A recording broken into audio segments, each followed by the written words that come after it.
Hello, and welcome to another episode of Fello's Thinking Differently podcast. I'm your host, Alex Ficcari, and today we're going to be talking about inclusion in the workforce development and day services program here at Fellow.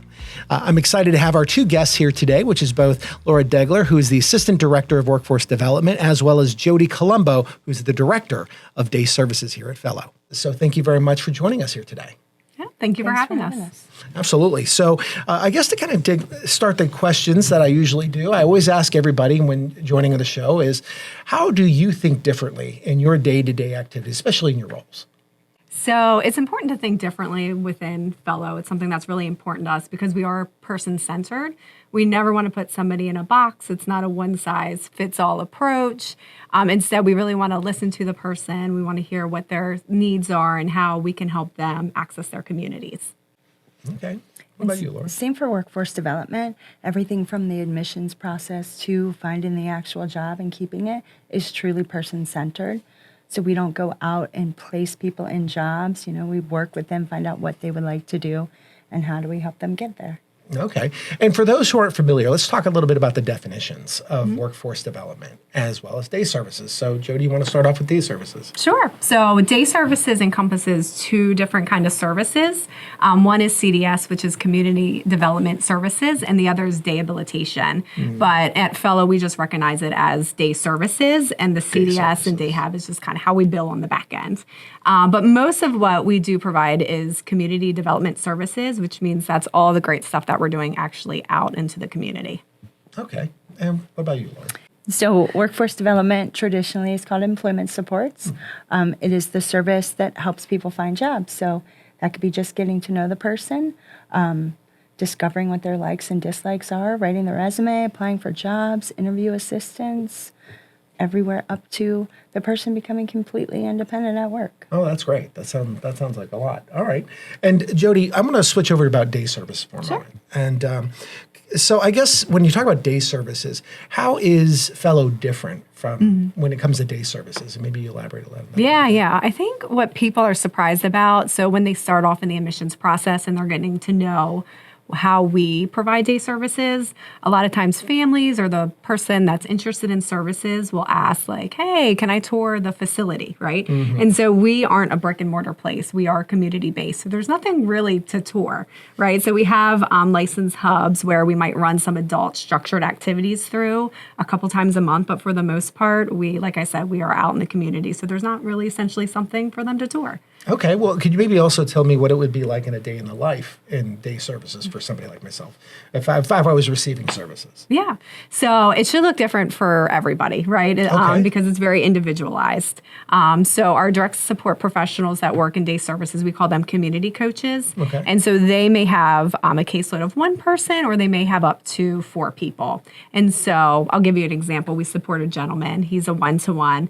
So his coach picks him up in the morning and he loves to volunteer. So he is like, one day I think he's at like a local food shelter. The next day he's at one of our local animal shelters. So he likes to spend his morning giving back to the community. And then he's also very social. And so by lunchtime, he likes to meet up with some friends and have lunch with them.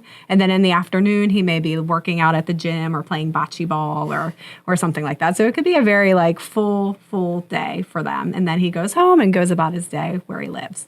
Oh, so that's an example of a one-to-one. Yeah. I think I want that day. I know. We do have a lot of fun. We do. And for groups, a coach may have up to 4 people. And so their day can look kind of similar in the sense that they may also have goals where they want to volunteer or they want to work out and be healthy or they want to meet up with their friends or have relationships. Not too much different than all of us do. Right? Okay. What would somebody be surprised to learn about day services or anything besides bocce ball? What else? I know. I had to learn what bocce ball is. It's very popular. Besides that, I think there's 2 things I like to focus on. One, I was saying earlier about that community-based programming. So I think a lot of people are surprised when they come and, they, like I said, looking for that facility to tour. But it's also, we're very like adult structured, right? Some of the things we're trying to do is break down those stereotypes. We don't want people just sitting in a location and coloring Sesame Street coloring books by any means. So some some of the activities that we host or structure out are ones that you and I would want to do. Yeah. So, for instance, in October, we're having Halloween mocktails. Bocce ball, again, that's a very popular one. It could be, we had sea glass come in last month. So a lady came in and she showed us how to create wind chimes out of sea glass. So it's not your traditional kind of setting. We want people to have choice in what they do and offer them the opportunity to try out adult activities. How does that also, maybe can you talk about a little bit about what you do to make sure your teams are, I'd say, staying involved in their communities, right? Yeah. You know, so can you talk about that a little bit more? Yeah, the first thing that comes to mind to me is we develop individualized schedules. And so each month, the coach is working with either the person or the group, and they all have their calendars, and we have lots of different resources to figure out, okay, what is it? How do you want to spend your month? Like, what does that look like to you? And from there, they have their goals like front and center on the calendar, because that has to be front in mind, right? Okay. So it's like, if you have a goal to volunteer, let's make sure that you're looking at volunteer opportunities or you're continuing to participate in that. And so that's really important on that sense. We also have a community activities coordinator, and so their sole role is to help develop and cultivate those relationships in the community. So we are providing lots of opportunities and selections for people when they're out there. Wow, that sounds really engaging, and it also sounds very personalized. Yeah. So could you maybe, for those who aren't familiar, how does those personalized experiences, whether it be a cooking class or a glass class, how does that help transition or prepare somebody for employment, let's say? Yeah, absolutely. I'm a big believer in it's always important to explore what you like and what you don't like, right? Oh, so being okay, out sure. in the community, you find a lot of, you have a lot of opportunity to explore different careers, right? So like we support a young woman who loves makeup, right? She's probably a lot better at it than Laura and I, although we did spend a little bit of extra time today for the podcast. But she loves makeup. So she loves going to the makeup stores and she's very knowledgeable about it. She's built connections with the local makeup shop. And so we can then take that information and send it over to Laura and her team to say, hey, this is something that she's really interested in. She's built some really good relationships and she's really good at it. Right. And that's so, but sometimes people, they might have in their mind, like, I really want to work outdoors, but then, I don't really want to work outdoors. They're outside in the community, they're at parks and they're like, no, this weather changes. I don't want anything to do with that. And then they might find like, I really want to work at a coffee shop. I really enjoy that kind of work. So, so I think they just have the chance to be exposed to a lot more. So a lot of exploration to see what they're passionate about. Okay. Yeah, and that's one skill when it comes to workforce development, but they're also making transactions. They're learning things cost money, right? Things can cost a lot of money. They're dating, right? So they might want to take their, loved one out on a date. And so those are all good skills that they're learning and navigating, which then helps them prepare, find jobs. And That's great. So, Laura, maybe you could talk a little bit this, and then we're talking about workforce development as we're, starting to broach that topic. And I guess, what does it look like for me if I was receiving services from Fello to be in the workforce development program? So I wouldn't say it would be the typical thing for everybody. Okay. Everybody would be different. Some people are going to ask for looking to advance their career in some way. Some people may have never worked before, and maybe we do need to work with Jodie, the day services team, to explore likes and dislikes in the community. What skills are there? Would it be appropriate to maybe get some volunteer experience on your resume? Okay. Or like I said, we could be helping somebody. We support people at so many different places in their career. If it's somebody just coming into services, chances are they probably never had a job before. Yeah. So they're young, just getting out of school.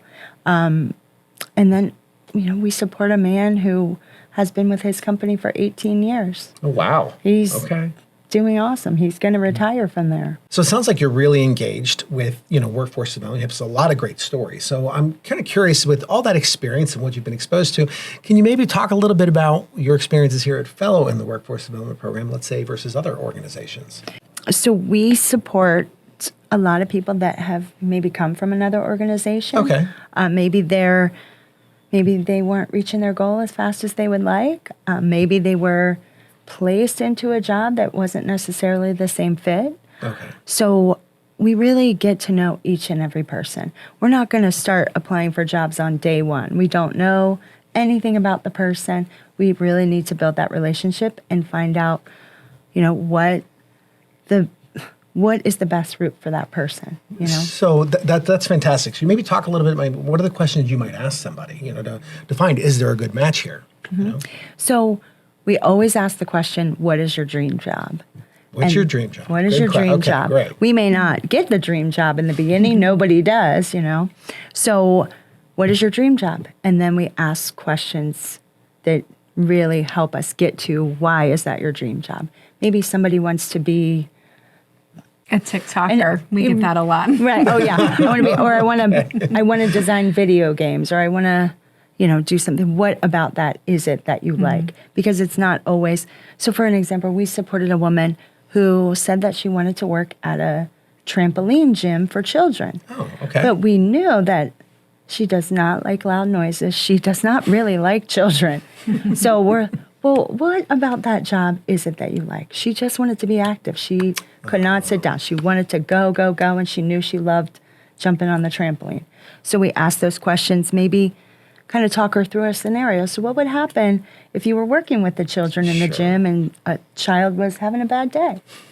And they come, she was able to come to her own conclusion. Well, I wouldn't really like that. That would not be a good day for me. So it sounds like you're not only just asking the question, but you're also listening really well and with intent, right, to pick up what they might not be aware of yet. Absolutely. We have to really ask all the questions we can and really listen. And, we work with Jodie's team, other departments where the person may receive services just to really get a true picture of the person. Great. And now what type of positions or industries would you say, when you talk about workforce development here at Fello, is there a commonality when it comes to industries people are working or starting in maybe?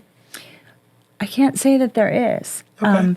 We support people that have never had a job before, and we support people that have been at their jobs for decades. But, if it's somebody that's new to services or very young, they might not have ever worked before. So I don't think any of us knew exactly what we wanted to do when we first got out of school. Right. So, and we don't want to push jobs in the grocery store, typical jobs like bagging groceries in the grocery store. But if that's what somebody really wanted to do, then we would help them accomplish that goal. Well, let's talk about that, because you mentioned a job, right? So we all think about, and the people we serve, there's a difference between having a job and a career. You mentioned somebody who's probably going to retire from their position. Can you tell me a little bit about, do you find that most people are finding jobs, or is there a percentage that have found their careers? Can you talk about that? So I could tell you stories about a lot of different people and where they are in their work life. There we go. Okay. We supported a man who wanted to find a job. It turns out he wanted to find a job so he could have enough money to buy an Xbox.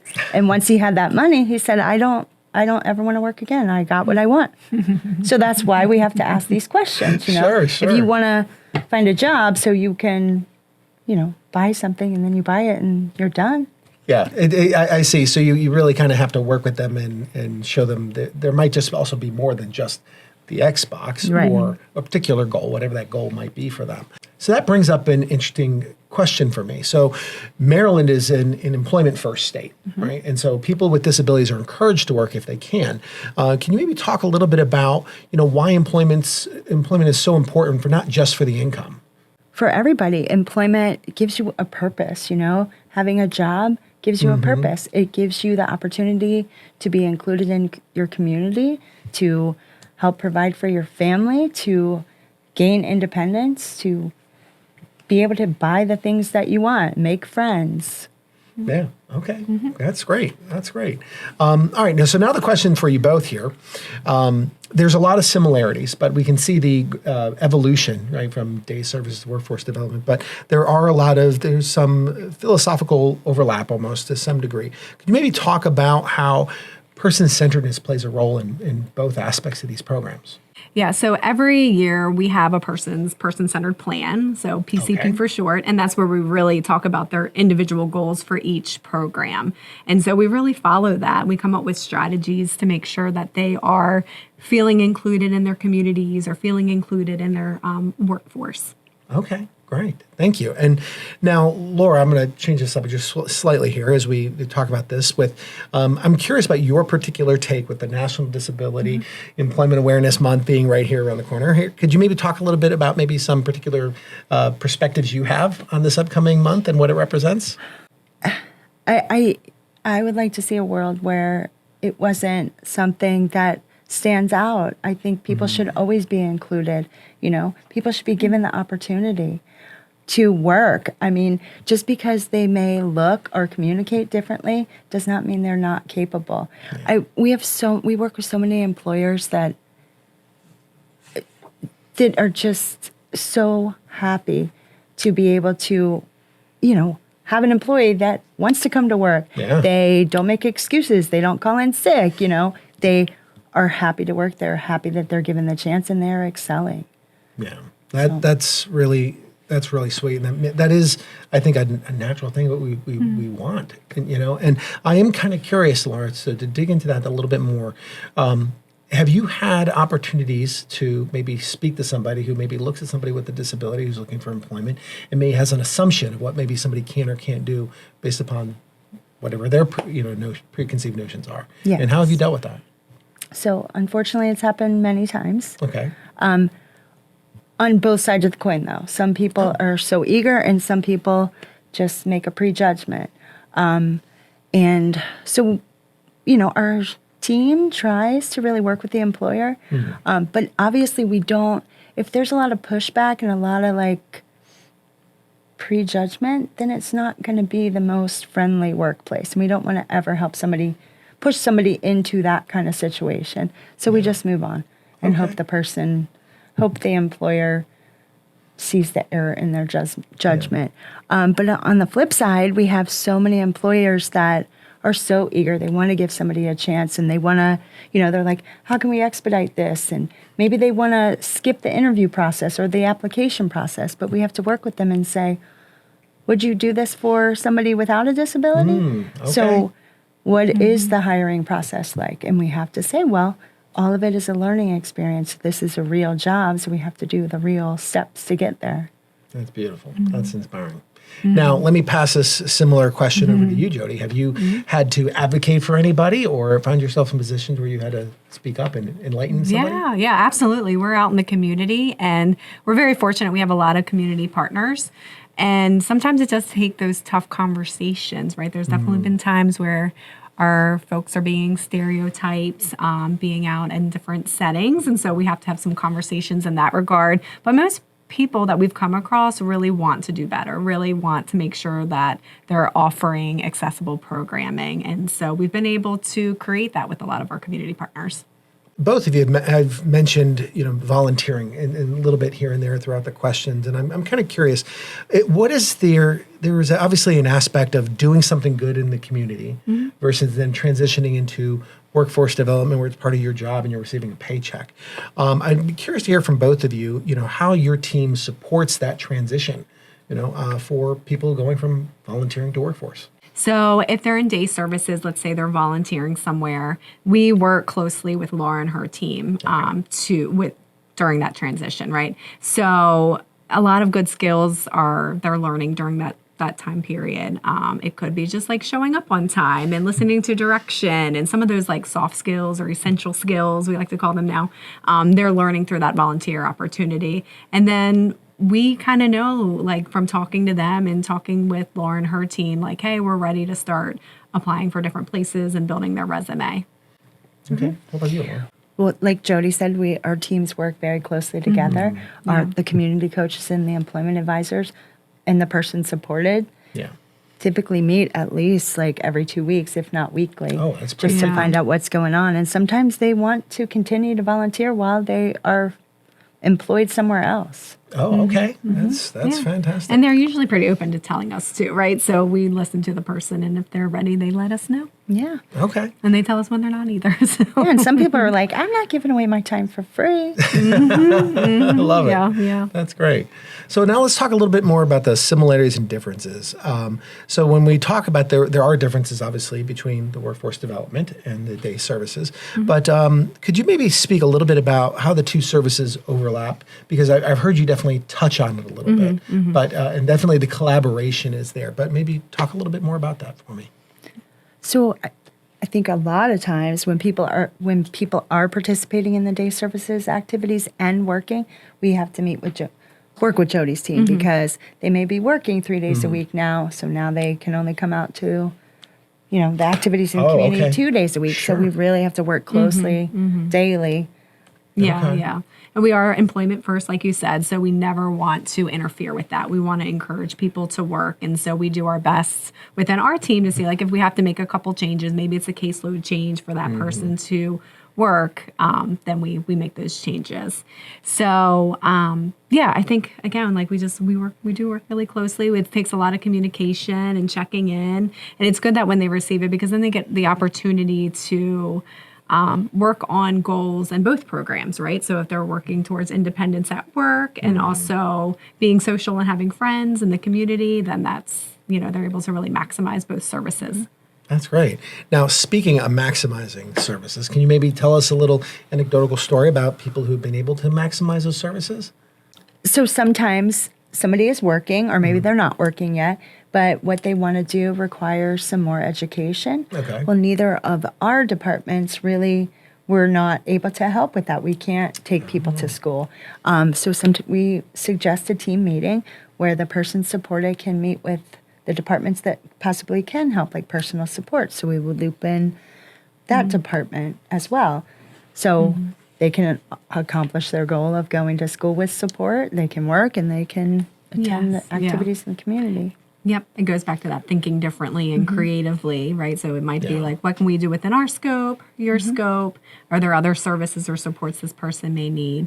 But it's definitely, it's very, I find that people that have both services tend to really, really enjoy both services when they can. We had a gentleman not too long ago was working full time and he became injured. And luckily he had our day services, because if he had been home all day, like that would have like sent him back so much. So he was still able to come out and enjoy that piece of the service and stay at least up to date with everything. Okay. Now, Laura, maybe you can give us an example of maybe somebody who, just kind of curious, has had taken great pride in what they've done and that sense of inclusion has maybe helped them in their shift. Can you share a story? Sure. I have so many good stories. I love I knew there was a reason we had you on the show. But I think the one that has really left a lasting impression on me, several years ago, we supported a young man who didn't have many words to communicate. He was young, he was healthy. All he wanted to do was work. That was his lifelong dream. So we went on so many interviews, He wanted to work in a kitchen specifically. He was very fast. He wanted to work. So we went to a hotel. He had an interview for a hotel to work in the dining room there. He came prepared. He was dressed up. He had his resume. He shook the lady's hand when she went to interview him. He was able to answer some of the questions. When the lady extended the offer, he just kind of turned and looked at me. And I don't want to cry, but he turned and looked at me, and he was whispering something, and I could not understand what he was saying. So he started whispering. It kept getting louder and louder. And he kept saying, "My money." And I was like, "Yes, you're going to get a paycheck." And he kept saying, "My money." And every time it got louder and louder. And the interviewer started crying. I started crying. He was crying. But he stayed at that job for 6 years, and then his family moved away. But he had a young niece, he was trying to help his sister and his mom out. All he wanted to do was contribute to his family. He contributed to his family. He started training other young guys at work. He was a complete rock star. Wow, that is definitely inspirational. I don't even know where to go with that one, because that one is really that's hard to top. That one, yeah. Well, Jodie, I do have to ask you: is how do you, on that note, how do you know if someone's really thriving in day services? Maybe you see them growing as a member of the community. Yeah. So I mentioned earlier we meet annually, but at person-centered planning meetings, and so when we go to those meetings and somebody has to like up their goal, right? So they've smashed their goal and they're ready to try something new. That's really meaningful. But just the day-to-day interactions, like anytime I'm able to go out and see people, see them just being happy. We recently started supporting somebody back in January in day services, and he's a one-to-one, and he's very, he hasn't come to a lot of our events. You don't see him at the mall hanging out with the friends or anything like that. And so we're kind of like, how do we, help him reach his goal of being more social? And so recently a new person came into our program and they have like really hit it off. They meet with each other a couple times a week. And so just seeing this huge difference in him where, back in January, like he was just very like standoffish almost and didn't really want to interact with anybody, and just seeing this totally different person just like light up, and like we start to see like things that he's really excited about. He loves cars, he loves video games, and he's finally found somebody that like he can interact with who has the same, enjoys the same things that he does. And so stuff like that every day fills our cups. There you go. Well, that's great. And kind of as we get here to the end of this interview, I just want to say there's a lot more of these programs that are really fostering inclusion into the community with individuals, and there are a lot of barriers that we still need to work on. So I'm just kind of curious, maybe you hinted a little bit, Laura, earlier about what you saw in the future, but I'd really like to hear specifically, what are your visions for what the future might look like in day services and workforce development? Again, I would like to see a world where people are not prejudged, people are given a chance. I don't know how we get there other than continuing to help people in the way, helping them get to where they want to be in life. That's great. Yeah. Jodie? Same thing. Also, just we've come a long way, but there's still like a long way to go, right? And so just there's not every place is accessible still. There's little things like that where people aren't feeling included. There's still stereotypes, so that's why I think our work will never end. We hope one day it will, right? We want to find ourselves out of a job at some point with this, but we know there's a lot of work to do. And the more we can have people self-advocate and work on those types of skills as well, like just everyone happy in their communities, making their choices, and just like any of us would want. Well, that's beautiful. Well, and I want to thank you both so much for being on the show here today. This was a really deeply fulfilling and wonderful episode. So thank you very much for joining us here today. And we definitely want to thank all of you for watching and tuning in to this episode of Fello. We hope to see you again soon.